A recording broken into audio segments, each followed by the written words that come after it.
Anyways, we have 9 plus 6 divided by 2 minus 1 times 3.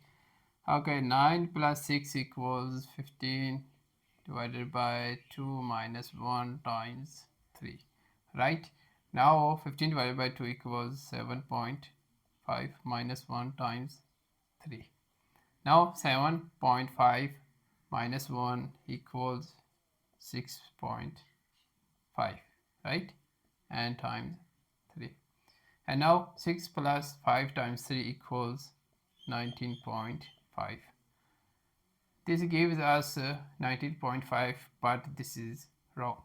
Why it's wrong? Division and multiplication must be done before addition and subtraction, right?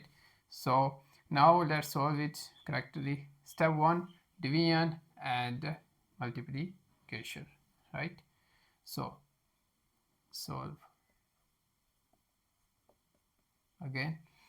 9 plus 6 divided by 2 equals 3, right? Minus 1 times 3, right? Now 1 plus 3 equals 3. 9 plus 3 minus 3, right? Now left to right, step 5, right? So 9 plus 3 equals 12 minus 3, and 12 minus 3 equals 9.